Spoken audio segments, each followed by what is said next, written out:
Welcome back. You're watching Network Africa on Channels Television with me, Cynthia Are. Now, due to the conflict in Darfur, the United Nations Security Council has opted to unanimously adopt a resolution to extend by 1 year the mandate of the panel of experts monitoring sanctions imposed on Sudan. We've had an arms embargo in place for 11 years, and year after year we receive report after report of arms flowing illegally into Darfur. We have created a panel of experts to provide this kind of reporting, and yet when they do, a member of this council blocks the report from being published because its findings are so disturbing. Permanent representative of the United States to the United Nations, Samantha Power. Now, progress can sometimes be a slow process, but when it comes to conflict resolution, any progress, no matter how little, is of significance.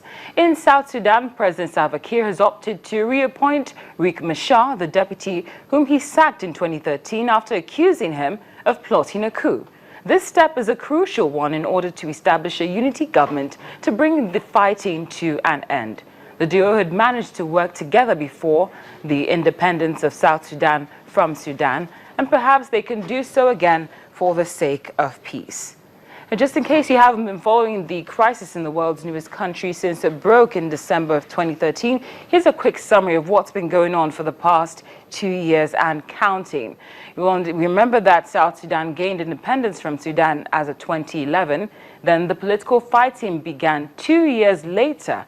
The ruling party became divided and fought for power, which is what we saw between President Salva Kiir and his now newly reappointed Deputy Riek Machar. Thousands of people have been killed in the conflict. 2.3 million citizens are internally displaced, and about 770,000 are refugees in neighboring countries. 4 million people at the moment are in need of food aid. Now, destiny could be delayed but never denied, and that's the case for 21-year-old Lim Bolthong. He's a citizen of South Sudan. He's a high school graduate who finished top of his class and aspired to have a medical degree. Unfortunately, the crisis in his home country posed a hindrance. Thankfully, Lim persisted and now teaches at Kule refugee camp in Ethiopia, where he was recently promoted to vice principal. This young man from South Sudan, Lim Bolthong, at 21, is a vice principal of a school at Kule refugee camp in Ethiopia. He's not much older than his students. He graduated from high school at the top of his class. A medical degree was his next goal until civil war in the country cut short his aspiration. Life is not good there. It is not functionable. No security, no food, no whatever. So people are dying day from day.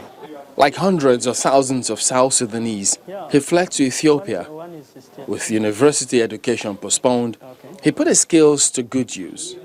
It's really good work, shaping as a vice principal of this school. But really it is a very hard work. It is very tremendous job sometimes because as a vice principal, you are in charge of all the school property. The schools face a shortage of teachers, supplies and space. Lim began teaching chemistry at Camp's primary school. Last year, he was promoted to vice principal. And there being 40 children per classroom, in some refugee camps, you can even witness that we have more than 100 children per classroom. Despite his situation, Lim refuses to be discouraged. When I think about saving people, it really excites me. Because as much as I save people, then my community will grow up. And then I will produce more people to save other people. Ethiopia hosts more than 100,000 school-aged South Sudanese children, while less than half are enrolled in school. Coming up on our Africa Tech segment, is Africa ready for the Internet of Things? We'll find out in just a moment.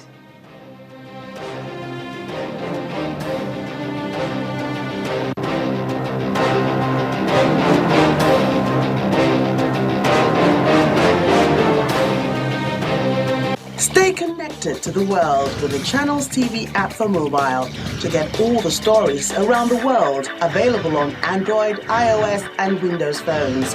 Tap the expertise you trust. Touch the stories that touch you. Anytime, anywhere. Channels TV app for mobile. The news at your fingertips.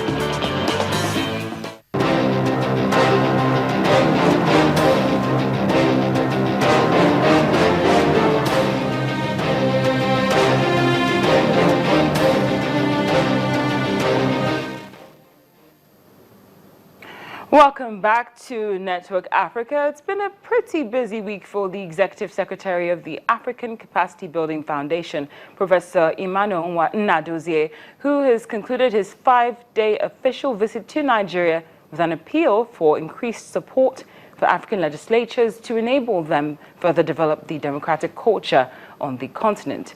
Professor Nnadozie, who made the appeal at the meeting with the top management of the National Institute for Legislative Studies in Abuja, explained that the support would help redress the historical imbalance in resource availability to the three arms of government in many African countries. Professor Nnadozie also held discussions with the senior government officials, including the Vice President, and he joins us from Abuja right now to tell us more about his just concluded 5-day tour. Professor Nnadozie, thank you so much for joining us on Network Africa.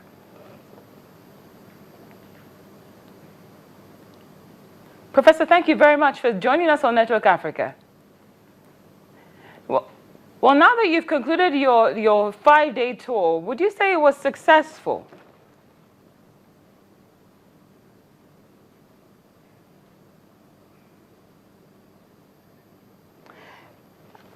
And we seem to be having some trouble connecting with Professor Nnadozie there, but we'll see if we can get in touch with him again.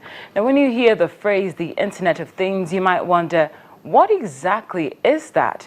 Well, the Internet of Things is a growing concept in many African countries. The concept focuses on hardware systems connected to the Internet, powered by software, which allows the hardware components to automate procedures or interact with the environment in complex ways. It varies from home automation to security to entertainment applications.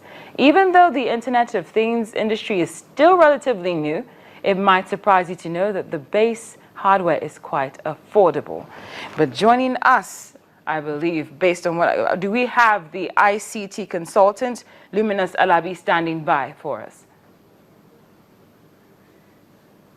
Luminous, thank you very much for joining us on Africa Tech. Now, one of the things I'm going to ask you is based on the problems we're even seeing today. Is Africa truly ready for the Internet of Things, especially when we have such huge limitations with the Internet? Thank you for that. That's a fantastic question. The fact of the matter is that we are ready. Already we have certain IoT, that's a short form for Internet of Things, certain IoT applications already in the market.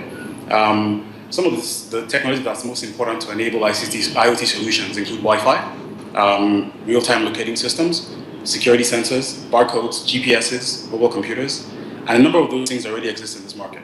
Wi-Fi is not as ubiquitous as, say, in the US or in Europe, but we have providers that are doing pretty decent, at least in some areas. So, for example, at home I use Swift, and I can broadcast Wi-Fi in my house. I can broadcast Wi-Fi to the entire house, which means that anybody who's in my premises who has a Wi-Fi capable device, whether it's a mobile phone or it's a computer or it's an Xbox, can get on. I think what's a bigger problem is actually power. Is that, oh, you say the bigger problem is power. Hello? Now, I can hear you, Luminous. You're saying the bigger problem is power, right? Yes. Well, thankfully, you have good internet, like you say, at home. But when we're going to look at the bigger population in Nigeria that has issues with the internet and power, how can we actually be ready for the Internet of Things? Okay, so if we devolve the Internet of Things down to first principles, you'll be shocked to find out that you are already using the Internet of Things. Your POS system is a part of the Internet of Things. Okay.